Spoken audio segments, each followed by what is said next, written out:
Hello mga ka-VIP. Ngayon, ang i-share ko naman sa inyo, paano mag-upgrade ng account, okay? Using your V-Wallet, okay? Ngayon, assuming may pera tong V-Wallet nyo, ha? Okay, ngayon, para magkapera yan, kailangan mag-top up ka. And meron tayong video na ginawa, paano mag-top up. Panoorin nyo na lang, okay? Assuming meron kang income dito, at itong gamit ko pala ay affiliate account, alright? Ngayon, kung meron ka ng V-Wallet, let's say for 750, punta ka sa upgrade account, click mo lang yan. And, ayan, affiliate account siya, no? Then, click mo, QSP, for 750, nandiyan na yung amount. Okay, ang for 750 po natin is minimum purchase. Ibig sabihin po, pwede ka pong product of choice. Okay, basta minimum 4,070 ang bibilin mo. Example, kunyari, bibili ka ng isang powder, add cart mo siya. Okay, 1,460 po yan. Bili ka kunyari ng isang oil, 1,660. Okay, nandiyan naman ang total niyan sa taas, 3,120. Okay, kailangan mo pa ng 4,750 dapat, no? Okay, sabihin mo na, bili ka rin ng feminine mist. Okay, add cart mo lang yan. Alright, then go to up. Ayan, 4,480. Medyo kulang pa, no? Pwede dagdagan mo na sabon. Ayan, click mo yung sabon, 620 yan. Click mo siya. Add cart. Ayan. And you have 5,100 na. O, sobra na yan, ha? Sa 4,750. Pwede po yan, guys, no? Basta yung 5,1 is, meron kang ganyan sa V-Wallet mo. Okay? Magiging QSP ka, minimum na o-orderin mo dapat 4,750. Okay, pwede po yan. Then, kiklik mo lang yung checkout. Alright? Pero, in case, kunyari, gusto mo na ibang products, okay, gusto mo isakto lang sa 4,750, okay, or gusto mo itong pangalawa, no, ito, 4,780, pwede rin yan, QSP to. Okay, i-click mo lang to. Meron kasi tayo dito 4,780, no? Okay, yan, QSP 2, 4,780. Or, pwede rin yan, no? Dalawang oil, isang powder. Pwede mo siyang ibukod. Okay, pakita ko sa inyo. Pwede i-click mo yan, or pwede mo ibukod. Ayan. Okay, kunyari, check out lang natin.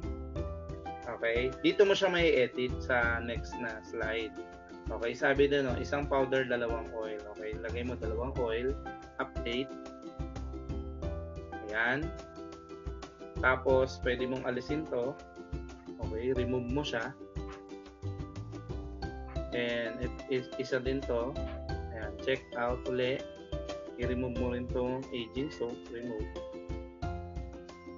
Ayan. Ayan, 4,780 na siya, no? Kung hindi mo pipiliin yung package, kung pipiliin mo ay isi-select mo siya per item. Alright? Nakalagay dyan, dalawang all over oil or isang powder. Alright? Ngayon, pag gold naman ang bibilin mo, 12,750, may available na package dyan na 12,750, i-add cart mo lang yun, yung 12,750. Or product of choice, kung gusto mo ay masunod yung gusto mong product. Pag platinum din, ganun, product of choice. Minimum purchase mo dapat 54,870. Kung VIP account naman ang kukunin mo, minimum purchase mo 119,150. Okay, ikaw naman mamimili kung anong products, ilan ang quantity, okay, na gusto mong piliin. Let's say yan, for 780 ang ating pinili. Okay, click mo lang yung checkout. Ayan, yan yung pinaka-ano niya. Isang powder, then dalawang oil. Click mo yung continue, then lagay mo yung address mo kung saan po i-deliver, no? Make it sure tama po yung information nyo, no? Tama yung pangalan ng receiver, tama po yung address, make it sure kompleto po yung address. Pag hindi kasi kompleto, baka hindi po matrace yan, okay, ng ating delivery, which is yung LBC. Lagay mo yung city, then tama dapat yung contact number mo. Kasi po, may magte-text po sa'yo na taga-VIP, admin, iti-text po yung tracking number ng item mo. Para at least ikaw, you can check po sa website ng LBC kung nasa na po yung product mo. Okay, let's say, lagyan natin ng info. Kunyari, info ko yan. Right, save mo lang yan. Okay, then, ayan, continue. Okay, ito yung order summary mo, 4780, tama, plus yung address mo, tama. Click mo continue. Ayan, at gagamitin mo na yung e-wallet mo o yung V-wallet. Make it sure may laman ha. I-click mo yan. Okay? Lagay mo yung username mo. Okay? Then, lagay mo yung transaction password mo. Alright? Ang transaction password is, ito po yung sinesend sa email mo kapag nag-member ka or nag-sign up ka sa VIP, Matic, may marireceive kang email indicating your username, login password, saka transaction password. Sabi ko nga kanina sa mga iba kong video, no, ang transaction password ginagamit po sa sa pag magpo-purchase ka ng products using your e-wallet or kung magta-transfer ka rin ng mga funds using your e-wallet and your income wallet. Okay, then click mo lang yan, check availability to check kung tama, kung may pondo ka nga at kung tama yung password mo. Okay, pag nakalagay valid, okay, pag may makikita kayong note dyan na valid, click nyo ng finish.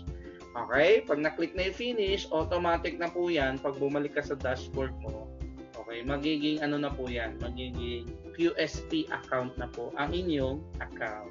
Alright, yun lang guys, and I hope na may natutunan kayo, and see you sa next video natin. Maraming salamat and bye-bye.